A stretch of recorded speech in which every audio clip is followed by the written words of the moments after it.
everybody, Nick Arnette here. Another episode of Cool People I Know or Meet. And I know this guy. I've known this guy since college. Rees Davis, everybody. Say hi, Rees. Hey, everybody. Rees is cool, man.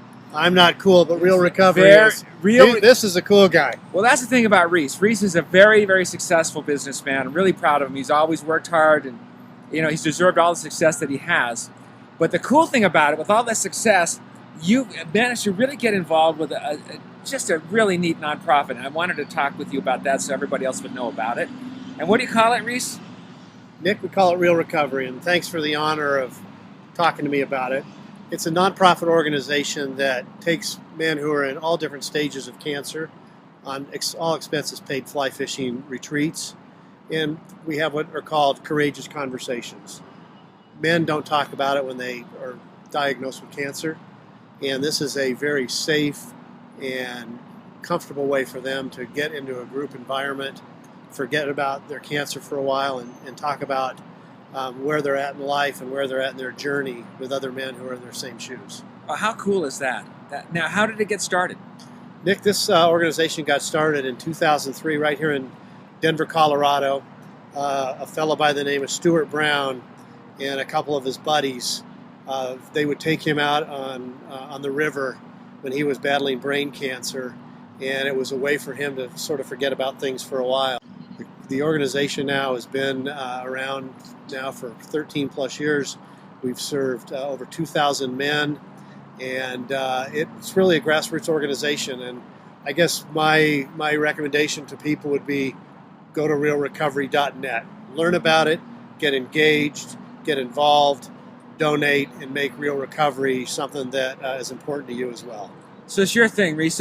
So several things can happen here. One, you can donate to because these trips cost money, right? Just to put stuff on.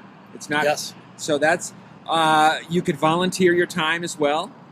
Yes. You could do We that. have many volunteers that many of these guides that come out and fish with the men over a 2 or 3 day retreat are professional fly fishing guides, so they're giving freely of their time when they would otherwise be having paid clients, and so they very generously donate their time to the organization.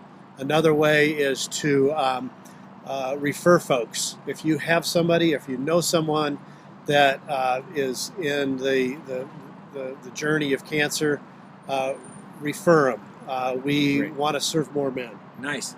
And you have these things all over the country, these weekends? We do. We I think this year, 2015, we will we'll have over 20 retreats in 17 different states. So it's a nationwide organization. Nice. But it's really a grassroots effort and organization from location to location. Wonderful. So Rees, how do men find out about Real Recovery? It's a great question, Nick. It comes from a lot of different sources, many from their primary care physician. We find many times it's their spouses or their support group that really is looking for something to sort of get their heart back into living fully. And many of these men come to these retreats with a lot of trepidation, with a lot of concern, and it becomes a life changer for many of them. And they don't even have to have ever fished in their life, right? That's the interesting thing. We say that fishing is a hook that brings them in, but it's really not about the fishing.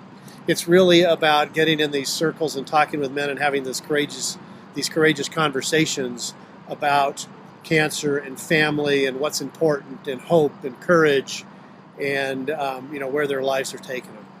What I really like about it is men have a very difficult time sharing their feelings, their fears. I mean, that's considered not manly, but it is very necessary, and this is fitting that need, particularly in this stage of their life. So, absolutely, Nick, and that is a common theme among all of our participants. Is that guys hold it right here in our hearts. We don't really talk about it, and I think that's something that the organization has really provided a lot of men, is the opportunity to talk about it, and talk about it earnestly and thoughtfully and emotionally, during and also after their retreat experience. And Rees, you're extremely busy. I mean, you've got a business that employs 80 people, and you're always have projects going on. how have you, how do you work this into your schedule, and this sounds really bad, but what are you getting out of it? And I don't mean that in a bad way. Yeah, no, that's a really good question, Nick. What I get out of it is helping other people, realizing how important life is, and helping others. And we come home from these retreats and feel very blessed to have served men and to be a part of their lives. And Real Recovery is open to men who have just been diagnosed, to men who are 5 years out, and everywhere in between. And it's an opportunity for us to serve those men and to be a part of their lives and to be part of an ongoing support group that helps men that are facing this battle. I don't think there's anyone out there watching that has not been affected one way or another with someone with cancer. Even in my family, my mom's a cancer survivor. So wonderful thing, realrecovery.net. Okay, check it out. Realrecovery.net. Thank you, Nick, for your gracious time in interviewing me. Go to www.realrecovery.net, and as we say, be well, fish on. Rock on. All right, everybody. I know you love Rees, and another episode of Cool People I Know or Meet. I know Rees. Glad I know him, and glad we all know more about Real Recovery. In the meanwhile, everyone, be cool. Thanks, Nick.